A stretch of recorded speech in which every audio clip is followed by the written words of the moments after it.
Y algunos impuestos que están llamados a aumentar, viste que ya se habla del aumento de las tarifas de luz y de gas, en algunos casos para el ámbito porteño, en algunos casos para el ámbito nacional. Vamos a saludar a Ramiro Marra, que es economista y legislador porteño por La Libertad Avanza. ¿Cómo te va, Ramiro? Adrián Puente, buenas noches y gracias por estar. ¿Cómo estás, Adrián? Muchas gracias por el llamado. No, por favor, un placer estar esta noche dialogando. A ver, Ramiro, en principio, el anuncio del aumento de tarifas de luz y gas es apenas el comienzo de un año que va a ir todo en esta dirección, Ramiro. ¿Qué pensás? Sí, bueno, o sea, lo que sabemos es que hay una inflación reprimida. Tenemos una inflación muy alta, pero al mismo tiempo hay una inflación reprimida.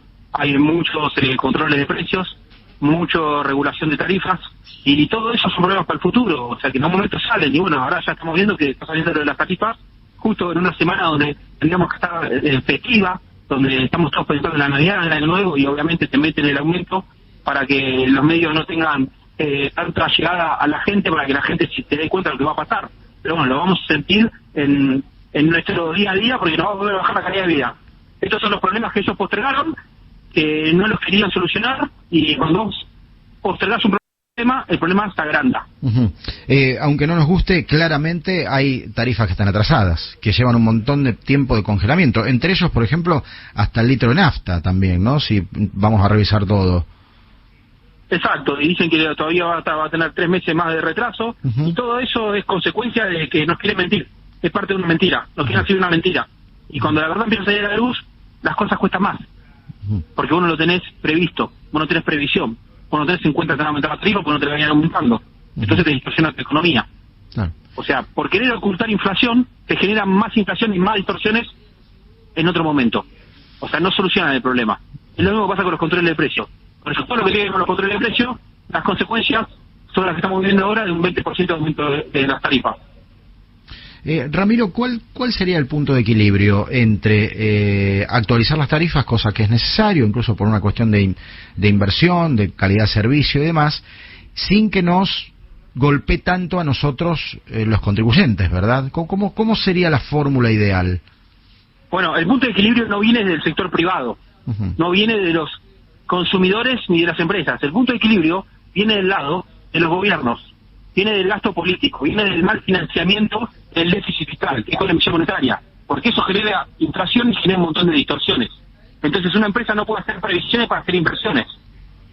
Una empresa tiene que estar viendo cómo llegar a fin de mes, para que los números le den. Entonces después empiezan todas estas distorsiones de los subsidios que no pueden recomponer lo que tendríamos que estar pagando, pero todo esto es la consecuencia de una causa, que es el déficit fiscal, que se gasta más de lo que le ingresa y que imprimen billetitos de colores. ¿Estás de acuerdo de todas maneras con esta suerte de segmentación de los subsidios de algunos servicios entre aquellos que tienen más poder adquisitivo y aquellos que tienen menos poder adquisitivo, Ramiro? Es parte de la mentira, es parte de decirte que uno puede pagar una cosa, otro puede pagar otra. O sea, el sistema no funciona así. Porque ahí es cuando vos, es lo mismo que pasa cuando vos comes precios cuidados. O sea, a veces el que llega primero a agarrar el producto de precios cuidados, pero después hay faltantes. O sea, son soluciones que buscan ellos para justificar y hacerlo en términos electorales y hacerse lo que están pensando, pero la realidad es que si se preocupan por los que menos tienen, que se preocupen por la garrafa de gas, que se preocupen por la gente del interior del país, que no tiene los subsidios. Es totalmente ineficiente. Depende de dónde vivís, depende de lo que ganás, o sea, y no depende de lo que consumís. Es una locura lo que pasa en la Argentina. Ramiro, cambiando un poquito de tema, hoy tuvimos un día muy caliente en el Senado. Habrás seguido un poquito las alternativas de lo que terminó siendo la aprobación de la Ley de Bienes Personales. Técnicamente, más allá de lo reglamentario, cosa que ya lo hemos discutido con los senadores, digo, técnicamente, ¿cómo ves esta Ley de Bienes Personales y esta actualización que ha tenido? Todo lo que es bienes personales es una doble imposición. O sea, es una doble imposición porque le estás cobrando al que está ahorrando. Le estás cobrando a la persona que no está gastando. O sea, no le estás cobrando un impuesto que no tendría que existir. O sea, ya se paga el impuesto a las ganancias. La realidad, ¿cuál es acá? En la Argentina lo que se busca es cobrar todos los impuestos. Como el único impuesto que falta cobrar es impuesto a la herencia, se puede hablar del impuesto a la herencia también. Esto es lo que hacen los políticos constantemente, tratando de hacer creer a la gente que le están cobrando, no con las tarifas, que están cobrando un sector de la sociedad, que son los que más tienen, que no es tanta plata tampoco, en términos comparativos con otras partes del mundo. No es plata cuando uno dolariza las carteras de inversión, las carteras que tiene la gente no es tanto dinero para pagar un impuesto. O sea, todo eso empieza a generar que la gente se quiera ir de la Argentina y no tomándose una avión en Ezeiza, sino sacando su capital.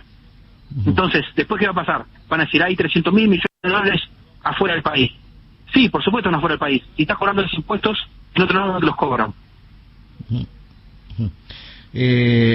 Ramiro, ¿te llamó la atención cómo fue tratado el tema? Porque por un lado había como una suerte de beneficio modificando los importes, pero por otro lado aparecieron las alícuotas que terminan siendo un impuesto más dentro del impuesto, ¿no? ¿Te llamó la atención ese viraje que tuvo el tratamiento de la ley? Sí, porque ellos hacen una trampa. Lo hicieron con los monotributos también. Ellos en la trampa de la actualización en base a la inflación. Ellos te cobran el impuesto inflacionario. Y después de cobrar el impuesto inflacionario, te hacen todas jugaditas a partir de la discusión de actualizar los montos mínimos que tiene que pagar una persona. Lo mismo que hicieron en los monotributos. Que dicen, sí, te actualizamos monotributos. No, ya me estás cobrando el impuesto al impuesto de la inflación. No me puedes estar cobrando también bajándome los montos. En este caso te lo aumentan menos, te hacen el jueguito de poner otra alicuota. Siempre tratan de poner impuestos. Siempre con un discurso totalmente ideológico e ineficiente que no ayuda a que la Argentina pueda salir de esta catástrofe que estamos viviendo hace tantos años. Ramiro, como siempre un placer, te deseamos feliz año, que termines bien que está vigente todavía. Muchas gracias, igualmente. Gracias. Ramiro Marra, economista, legislador porteño, por la